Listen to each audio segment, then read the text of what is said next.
All right, Beyond the Blue RC. Just did a bunch of upgrades to my wife's new TRX4M Land Rover Defender. I installed the Pro Scale light kit. Got that installed. I installed 7mm brass hex hubs, wheel hubs. Got them installed. What else did I do tonight? Oh, popped on a blue heat sink for the motor. That was easy.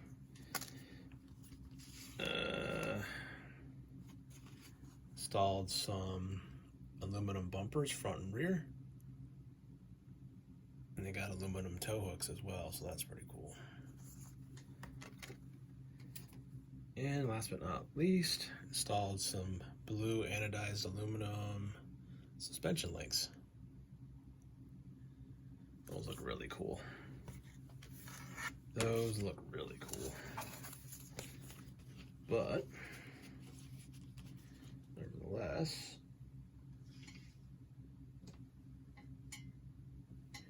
the Pro Scale light kit looks really cool too. Alright, so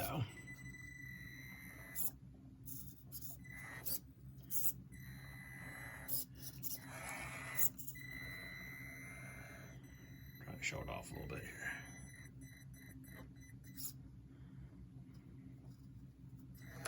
Brake lights and reverse lights.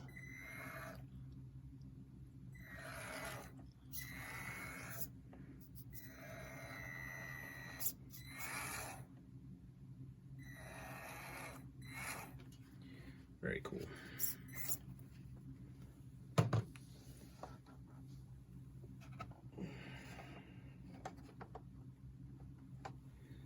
Okay, get a better look here. There we go.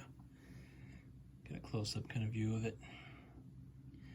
I was able to keep the LEDs that came in the bumper with the stock plastic bumpers, so just pop them in here. Pretty easy.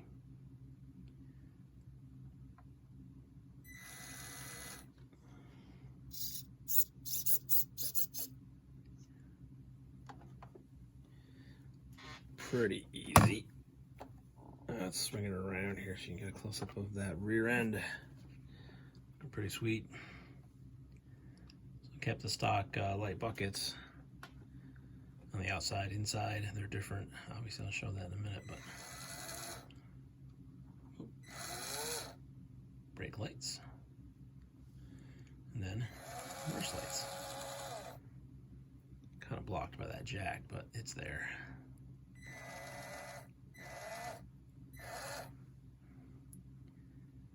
And those aluminum tow hooks, shackles, front and rear.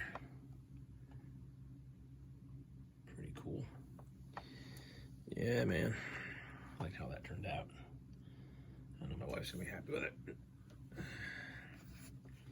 Most definitely. She's gonna be happy with it. All right, so let's get the shell off so you can kind of see all the cool stuff I did. We'll unplug the light kit. That. All right. You kind of see how I wired the Pro Scale kit. Really easy. Just unscrew 2 screws in the front and 2 screws in the back, and the stock inner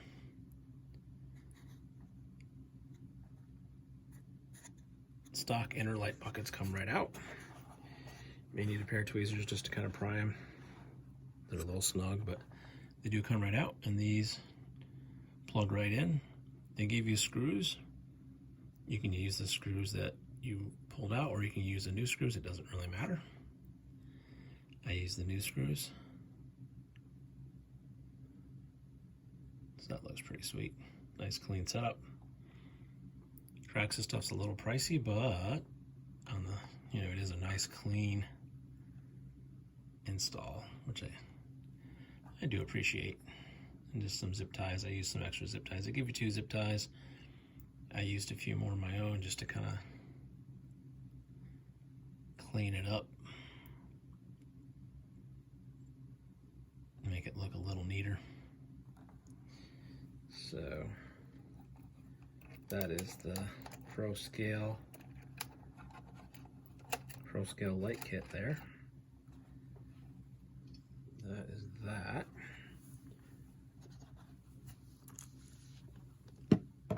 Okay. As far as the truck itself goes, get a closer look on those. Closer look at those aluminum bumpers. These are Traxxas bumpers as well. So you're just removing this screw right here. Oh, my hand's in the way. Just removing that screw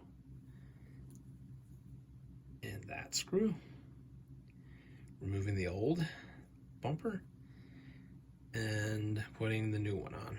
And that bumper comes with this part here, and then of course the aluminum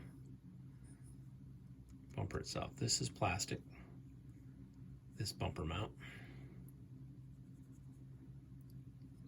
but the bumper itself is aluminum. Front's a little more involved because you have to remove a couple screws that are holding the LEDs in with a couple plastic retainers out of the stock bumper, and then just kind of move the LEDs away. And then obviously same kind of idea, remove that screw, remove, you can see where my hand is, that screw right there. And then the stock will come right out. And then you will use the plastic bumper mount they give you, which is this one here. And obviously you will mount it to this aluminum bumper before you install it to the frame. And they give you 2 screws for that. And all their screws are pre-Loctited, so that's nice. Since these screws do go into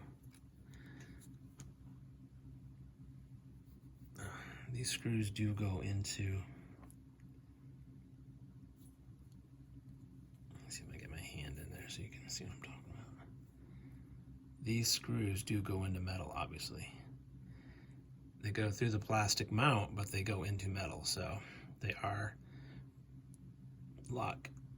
Traxxas put Loctite on them at the factory, so that's cool.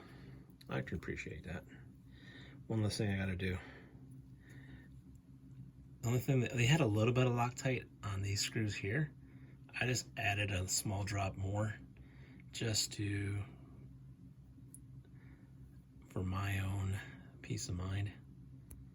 And then I have them snug, but not too snug. I don't want them, they were kind of like flopping around, so I tightened them up a little more so they're not flopping around. And then you can just kind of lay them down, they kind of stay there. But then if you want to move them, you still can. And they stay in whatever position you want them to be in. I like them like that. But obviously the heat sink is plug and play. That's a simple install. No need to get into that. The links are a little tedious, not hard, just a little tedious. Started with did the rear first and just removed the tires. Obviously all 4 tires got to come off. And you do have to remove that screw here and that screw there, and that'll release the bottom of the shocks. You don't have to take these screws out. You don't have to remove the shocks all the way. Just kind of push them out of the way. And that'll get you to your screws, and I just did 2 links at a time. Just kind of slowly.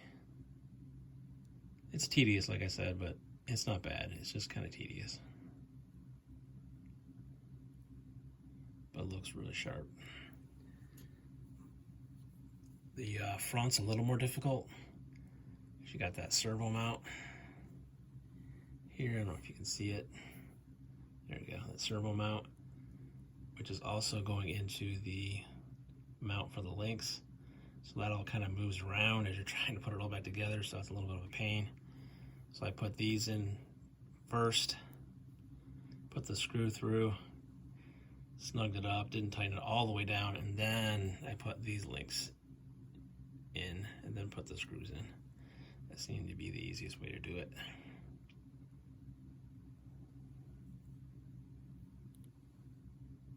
Yep, same deal here. You gotta take these bottom of these shocks out. Take this screw, take that screw out, drop these shocks. You don't need to remove the top screws. The shocks can stay on the chassis. You just don't have to totally remove them. You can if you want to, but you don't have to. So basically, I started with these links, removed the plastic ones, and then removed the plastic ones underneath here.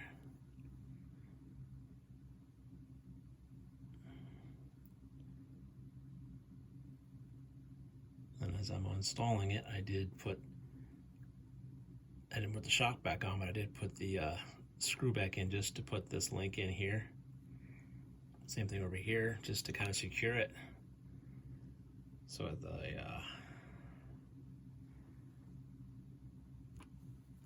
axle had something to hold on to. And I reinstalled these two screws down here. And then I installed this screw into these links once I put it back in. It was a little tedious, I'm not gonna lie. It's not difficult. Was it tedious? Oh yeah. Does it look good? 100%. Does it look better than stock links? Yeah, big time.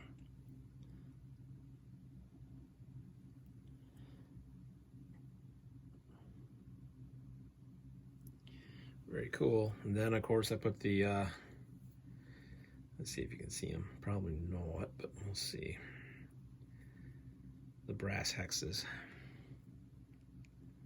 You can kind of make out the brass in there. Pretty self-explanatory. Just pop the plastic ones on, and you can either use the pins they gave you. They do give you new pins, or you can just reuse the pins that are already there. It doesn't matter. They're the same size. So, yep, that's all there is to it. Turned out real nice. Turned out really nice. Pop the body back on.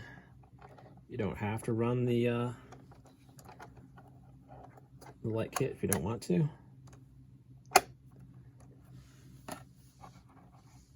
can still run it without it. Just have it unplugged and tucked away.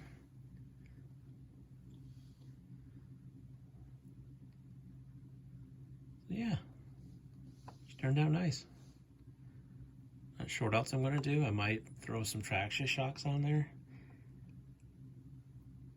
I got some hot racing shocks on my Chevy High Trail Cheyenne. They're okay. I do like their adjustable. They have the adjustable collar there, but I don't know. These feel, I don't know. I'm just not sure. Not sure if I'm going to get hot racing shocks for these or not for this rig, or if I want to go with the Traxxas shocks. I don't know. I'm not sure. Well, Beyond the Blue RC. If you enjoyed watching this video, please like, subscribe, smash that notification bell, and keep on RCing out there.